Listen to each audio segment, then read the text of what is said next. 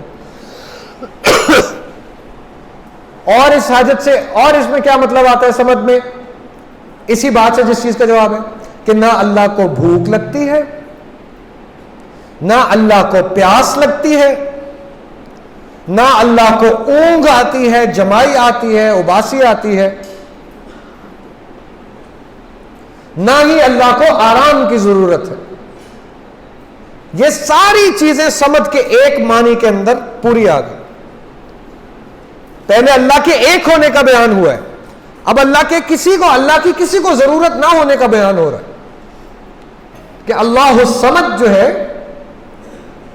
وہ کسی بھی لحاظ سے آپ اس کو کسی ضرورت میں نہیں ڈال سکتے. تو یہ دیکھیے اللہ تعالیٰ کتنا ماشاءاللہ خوبصورتی سے مشرکین کے باقی سوالوں کے بھی جواب دے رہے ہیں کہ بھائی کہاں رہتا ہے اللہ میاں, کچھ کھاتا پیتا ہوگا, کہیں بیٹھتا ہوگا. یہ سارے سوالوں کے جواب اللہ الصمد, اللہ الصمد, اللہ الصمد. ایک جو ہے وہ آیت کے اندر پورے آ رہے ہیں. رضوان صاحب کو اٹھا دیں. لم یلد ولم یولد, ہم نے آج یہ سورت مکمل کرنی ہے. لم یلد ولم یولد,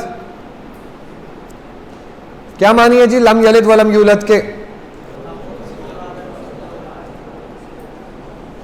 نہ اس کی کوئی اولاد ہے اور نہ وہ کسی کی اولاد. سمجھ آ رہی ہے سب کو کہ نہ اللہ کا کوئی ایسا ریلیشن شپ ہے جس میں آپ اس کو جو ہے وہ یہ کہیں کہ بھائی اللہ میاں جب تھک جائیں گے اور کام نہ ہو پا رہا ہوگا ان سے کسی طرح تو آگے انہوں نے جانشین مقرر کرنا ہوگا. ہمارے ہاں تو ایسے ہی ہوتا ہے. تو وہ جانشین جواب آ گیا, کوئی نہ کوئی اولاد. اور اللہ کہاں سے آیا, اللہ کا وجود کس نے کیا, اللہ ہی سب سے پہلے کیوں ہے, ہر بات کا آغاز جا کے اللہ ہی پر کیوں ہوتا ہے.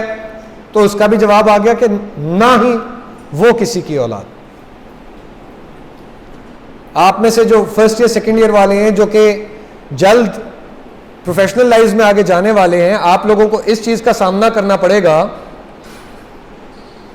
کہ آپ کے ساتھ ساتھ جو ہیں وہ بچے اور بچیاں پڑھ رہے ہوا کریں گے یونیورسٹیز میں جو سرے سے اللہ کو مانتے ہی نہیں ہوں گے. اسلام تو دور کی بات, وہ کہیں گے بھائی خدا کیا مطلب ٹھیک ہے پرانے زمانے کی چیز تھی, ختم ہوئی, ہم آگے بڑھے, سائنس کا دور ہے, 2 + 2 کرو, جو چیز نظر آتی ہے وہی ہے, جب تک پروف نہیں ہوگا میں بات نہیں کروں گا, اینڈ لیٹس موو فارورڈ. میں نہیں مانتا کسی اللہ کو. یہ آپ کو لوگ ملیں گے. اگلی بات بھی میں آپ کو بتا دوں, یہ لوگ بہت ذہین ملیں گے, ان کے پاس ان کی باتوں کی توجیحات, ریزننگ, آرگیومنٹس, سپورٹنگ آرگیومنٹس, کتابیں موجود ہوں گی, انہوں نے پڑھی دی ہوں گی, کچھ گھول کے پی گئے ہوں گے. اس حد تک جو ہے وہ اپنے عقیدے کے اندر اتر چکے ہوں گے. وہ خیر یہ مضمون آج کا نہیں ہے, کسی اور دن بات ہوگی کہ وہ کون لوگ ہوتے ہیں جن کی جو ہے وہ دلوں پر, جن کے کانوں پر اللہ تعالیٰ مہر لگا دیتا ہے, آنکھوں کے آگے پردہ ڈال دیتا ہے, وہ بعد میں بات کریں گے. لیکن آپ کو یہ بات بتانا کیوں ضروری تھی کہ یہ جو ایک آیت لم یلد ولم یولد ہے, اس کی تفسیر ہی اگر ہم لوگ اچھی طرح سمجھ لیں اور کر لیں, وہ بھی آج چونکہ موقع نہیں ہے لیکن انشاءاللہ آپ کے ساتھ ڈیٹیل میں اس پر اور بات ہوگی, اور آپ لوگ خود بھی اگر اس کو اسٹڈی کریں تو یہ سارے کے سارے ایتھیزم کا، ساری ایتھیسٹک تھاٹس کا، ساری کی ساری الہاد کی آئیڈیاز کا جواب اس ایک آیت کے اندر ہے، لم یلد ولم یولد. نہ اس سے پہلے کوئی، نہ اس کے بعد کوئی، نہ اس جیسا کوئی جو اس کے بعد اب آ. تو اللہ تعالیٰ ان ریلیشن شپ سے آزاد ہے. اللہ تعالیٰ یہ ضرور کہتا ہے کہ وہ 70 ماؤں سے بڑھ کر پیار کرے گا، جس سے یہ بات پروو ہو جاتی ہے کہ اللہ تعالیٰ کے اندر ممتا کی کوالٹی ہے، جو ماں کی ایک پیار کرنے کی کوالٹی ہوتی ہے اپنے بچوں سے. یہ بات طے ہو جاتی ہے کہ وہ اللہ کے اندر ہے، لیکن ساتھ ہی اللہ تعالیٰ قہار بھی ہے. اللہ تعالیٰ غضب ڈھانے والا بھی ہے ان لوگوں پر جو زیادتیاں کریں گے. تو یہ کوالٹی غضب کی یعنی ممتا کی اور رحمت کی اور رحم کی اور رحمان ہونے کی اور رحیم ہونے کی صفتیں موجود ہیں جو ہم نے اس دن بات کی تھی. اور قہار ہونے کی، قدوس ہونے کی، جبروت ہونے کی کوالٹیز جو ہیں کہ میگنانمس ہونا، وہ بھی اللہ میں موجود. تو کوالٹیز موجود ہیں، جینڈر نہیں ہے، نہ میل نہ فیمیل، جینڈر نہیں ہے، نہ ہی جینڈر اسکرائب کیا جا سکتا ہے، کوالٹیز اسکرائب کی جا سکتی ہیں. اور اسی کے اندر لم یلد ولم یولد سے جو آخری بات بتا دی گئی وہ یہ کہ اس میں کوئی جو ہے وہ یعنی وہ ہمارے جیسا نہیں ہے. یہ جو ہم ریلیشن شپس کرتے ہیں، یعنی جو لوگ ہوتے ہیں جو رہ رہے ہیں، جس کا باپ ہے، جس کا بیٹا ہے، جس کی بیٹی ہے، جس کی بہن ہے، تو ہمارے 2 ہاتھ ہیں، 2 پاؤں ہیں، 2 آنکھیں ہیں، ناک ہے، کان ہے، بال ہیں، ہمارا یہ جسم ہے، یہ سکن ہے، ہڈیاں ہیں. یہ پورا سراپا جو ہے وہ ہمیں انسان بناتا ہے. ہماری ایک یہ ماہیت ہے، یہ ہماری کوالٹی ہے کہ انسان جو ہے یہ پورے کے پورے جسم کا بنا ہوا ہے. جب اللہ تعالیٰ نے یہ کہہ دیا کہ نہ باپ ہے نہ بیٹا ہے، تو یہ جسم تو اس میں آ ہی نہیں سکتا. پھر جسم کا سوال بھی رد ہو گیا. وہ جب جسم دینے کی کوشش کرتے تھے، مختلف طریقہ کار کے جو ہیں وہ بت بناتے تھے کہ اس کی شکل ایسی ہوگی، اس کا ایسا ہوگا، اس کو سونا پسند ہے، اس کو چاندی پسند ہے، اس کو تانبا پسند ہے. تو یہ ساری چیزیں بھی جو ہیں وہ اس ایک آیت کے اندر ختم ہو گئی کہ اللہ تعالیٰ کی نہ ہمارے جیسی باڈیز بھی نہیں ہے، ہمارے جیسا اللہ تعالیٰ کا کوئی باڈی پارٹ نہیں ہے کہ جس کو اللہ کے ہاتھ ہیں. یہ بات جو ہے وہ کہ اللہ کی انگلیوں کے درمیان جو ہے وہ انسانوں کے قلب ہے، دلوں کو پھیرنے والا جب اللہ میاں کو کہا جاتا ہے. قلب کے جو معنی ہے، آپ لوگ جو ہیں وہ اپنی دعاؤں میں یہ دعا بھی کرتے ہوں گے، یا مقلب القلوب، یہ اللہ کا ایک نام ہے، دلوں کو پھیرنے والے. یا مقلب القلوب، اے دلوں کو پھیرنے والے. حدیث میں آتا ہے کہ اللہ کے ہاتھ میں یہ جو قلب ہے یہ ایسے ہے کہ جس طرح یہ 2 انگلیوں اور انگوٹھوں کے درمیان میں اگر ایک چھوٹی سی ایک چیز یہاں پر آ جائے تو اس طرح سے اللہ کے ہاتھ میں دل ہے، وہ چاہے تو یوں پھیر سکتا ہے، چاہے تو یوں پھیر سکتا ہے. اس طرح سے جو ہے وہ اللہ تعالیٰ کی گرپ میں ہمارے دل ہیں. تو یہ جو دعا ہے، یا مقلب القلوب ثبت قلبی علی دینک، کہ ہمارے دلوں کو پھیر دے، کس طرف؟ ثابت کر دے، ٹھہرا دے، پکا کر دے اپنے دین پر. علی دینک، کہ اپنے دین پر ثابت کر دے، وہاں روک دے.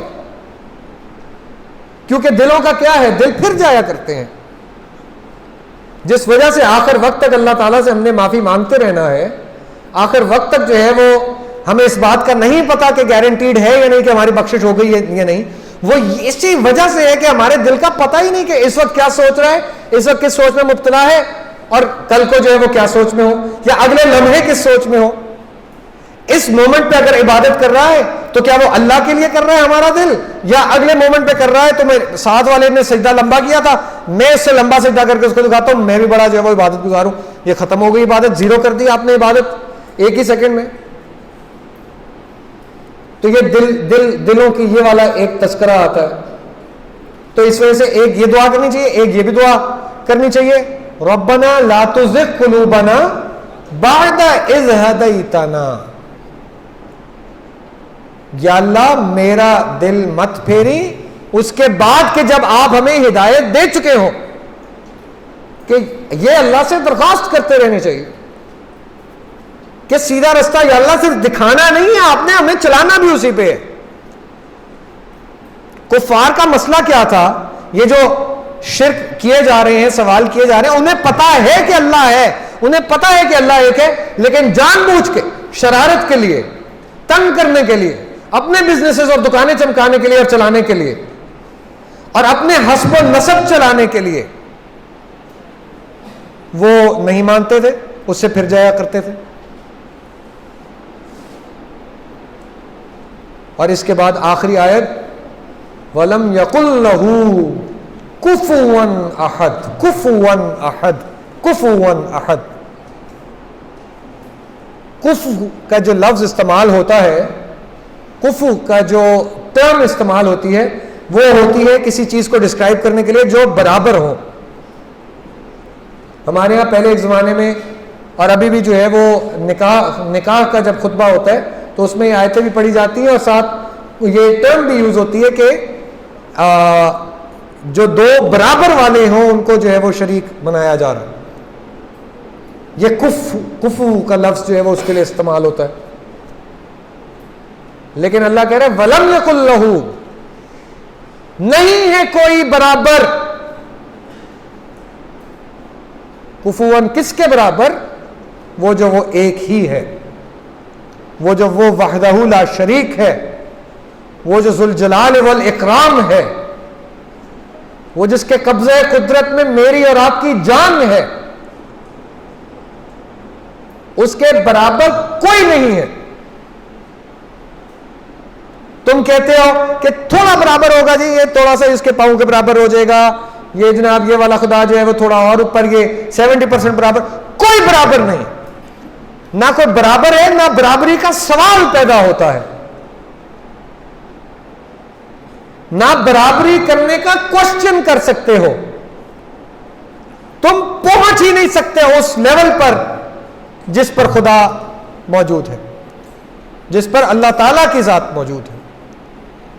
تو یہ تم یعنی ایک طرف بتایا جا رہا ہے کہ کوئی برابر نہیں، ایک طرف تنبیہ کی جا رہی ہے کہ کوشش بھی مت کرنا برابری کرنے کی، کیونکہ تم کر ہی نہیں سکتے، کر ہی نہیں سکتے تم وہ برابری جس کے تمہارے آباء و اجداد تمہیں بتا گئے تھے کہ ہاں یہ چلاتے رہنا بتوں کا کاروبار، لوگ آئیں گے ہر سال حج کرنے، ان سے جو ہے وہ پیسے بھی لینا اور یہاں پر تمہارا نظام بھی چلے گا. تم یہ کام نہیں کر سکتے.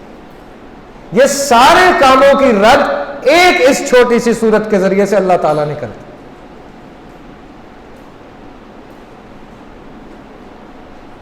جو تیسری آیت تھی لم یلد ولم یولد، اس کے اندر ایک اور بات کا بیان جو ہے وہ ریلیشن شپس ہمارے اپنے بھی ہیں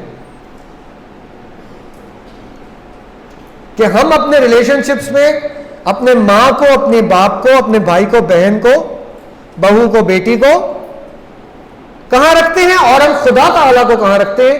یہ ہے اس کی اگلی بات. اس کو لیکن انشاءاللہ تعالیٰ ہم نے کل ڈسکس کرنا ہے.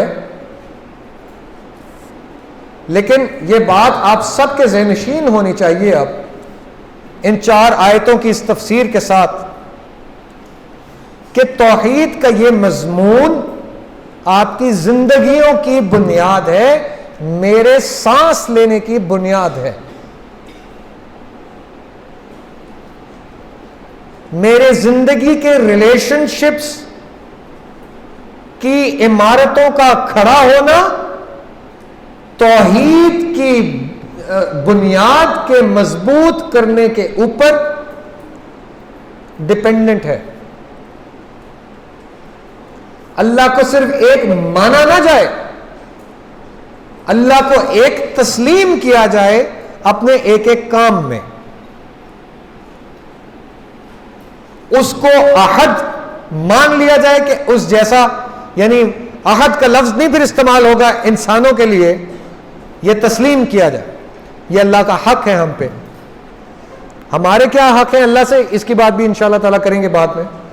اللہ کو سمد مانا جائے، وہ کہ وہ جہاں پہ ایسی جگہ بیٹھا ہے کہ حاجتیں پوری کرے گا لیکن اس کو حاجت کسی کی نہیں ہے. ایسی جگہ پہ جو بیٹھا ہے کہ جس کی سب کو ضرورت پڑے گی, آپ کو, مجھ کو, کل کو, آج کو, ہر دن کو ضرورت رہے گی, ضرورت, اور کائنات کو ضرورت رہے گی, عالمین کو ضرورت رہے گی, کیونکہ حکم سے اسی کا چلنا ہے. خالق وہ ہے, رازق وہ ہے, مالک وہ ہے. تو یہ سمجھ سے ہونا, سمجھ اس کو ماننا, یہ ہمارے پر فرض ہے. نہ اولاد ہے نہ وہ اولاد ہے. یہ کلیئرٹی کے ساتھ ذہن میں رکھنا کہ کوئی شخص بھی اللہ کی ریلیشن شپس بنانے کی کوشش کرے یا آپ کو دعوت دینے کی کوشش کرے کہ اللہ کی چھوٹی سی ریلیشن شپ مان لیتے, تو وہ یہ کفر کا دروازہ ہے جس کو ہم نے اسی جگہ بند کرنا ہے. یہ والی تھاٹس ہے نا, کہ جو یہ بھی آپ لوگوں کو, چونکہ جب ہم نے فلسفہ پڑھا تو اس زمانے میں یہ سارے کی ساری باتیں جو وہ یونیورسٹی میں ہوا کرتی تھی کہ ٹھیک ہے اگر اللہ ہے تو اللہ کس چیز پر بیٹھا ہے, کسی تخت پر ہے, وہ کتنا بڑا ہے, اچھا اس کا سائز کیا ہے, وہ چھوٹا ہے بڑا ہے, یہ کدھر بیٹھتا ہے, دن میں کیا ہوتا ہے, رات کو کیا ہوتا ہے. تو یہ والے سوالات ہیں, یہ شیطان کے سوالات ہوتے ہیں, ان کا کوئی جواب نہیں ہوتا. یہ صرف انسان اپنا دماغ, چونکہ اس کو کبھی کبھی لگتا ہے کہ اللہ میاں نے دماغ دیا تھا, اللہ میاں تو وہ نہیں کہتا, وہ کہتا ہے کہ مجھے دماغ ملا ہوا ہے, تو یہ دماغ اس لیے کہ میں ہر چیز کو سوال کروں. اس میں یہ سوال بھی شامل ہے کہ اللہ جو ہے وہ اللہ سے پہلے کیا تھا, اور اللہ کہاں پر ہے, اور کتنی دیر ہوتا ہے, اور کیا یہ ہو. تو یہ سب شیطان کے سوالات ہیں. ایک لمٹ تک جو ہے وہ اللہ تعالیٰ سوالات کی اجازت دیتا ہے, اس کے بعد کہتا ہے اس کے بعد میں ہوں. جس سوال کا جواب بھی جا کر اللہ پر ختم ہو گیا, اس کے بعد سوال ختم ہو گیا, اس کے بعد اس کے آگے سوال نہیں ہو سکتا. نہ ریلیشن شپ کریٹ ہو سکتا ہے, نہ سوال کریٹ ہو سکتا. وَلَمْ يَقُلْ لَهُ كُفُوًا أَحَدٌ, اور کوئی برابری نہیں کر سکتا, برابر نہیں پہنچ سکتا. ٹرائی بھی مت کرنا خدائی میں اپنے آپ کو خدا کے حکم کے خلاف کھڑا کر کے, جو خدائی کی بات ہو رہی ہے یہاں پہ, کہ کمپیرزن میں خدا کے خلاف اپنے آپ کو, اللہ کے خلاف تم خدا ثابت کرنا چاہتے ہو تو ٹرائی کر کے دیکھ لو, لیکن تم پہنچ نہیں سکتے. کفواً احد. تو اس پر ہم انشاءاللہ آج اپنی بات ختم کرتے ہیں. کل ہم نے اس کو جو ہے وہ کمپلیٹ کرنا ہے سورہ اخلاص کو, اور کل ہم دیکھیں گے کہ یہ ہم نے اللہ کے حقوق دیکھ لیے کہ اللہ کا ہم پر حق ہے سورہ اخلاص کے حساب سے اس کو ماننا, اس کو جاننا, اس کو تسلیم کرنا. لیکن اس کے بعد ہم بطور انسان اب ہمارا فرض کیا ہے, یا اس سورہ اخلاص کو ہم نے اپنی زندگی میں نافذ کیسے کرنا ہے. اس کا میری اور آپ کی زندگی میں ڈے ٹو ڈے بیسس پہ جب ہم پڑھ رہے ہیں, جب ہم سو رہے ہیں, جب ہم مذاق کر رہے ہیں, جب ہم آگے جا رہے ہیں, جب ہم ٹریول کر رہے ہیں, اس میں سورہ اخلاص کا کیا مطلب آتا ہے, کیا معنی نکلتے ہیں, تو وہ انشاءاللہ تعالی ہم کل علامہ اقبال کی ایک نظم کے ذریعے سے کریں گے. اللہم صلی علی سیدنا و مولانا محمد وبارک وسلم وصلی علیہ. سبحان ربک رب العزت عما یصفون وسلام علی المرسلین والحمد للہ رب العالمین. السلام علیکم ورحمۃ اللہ.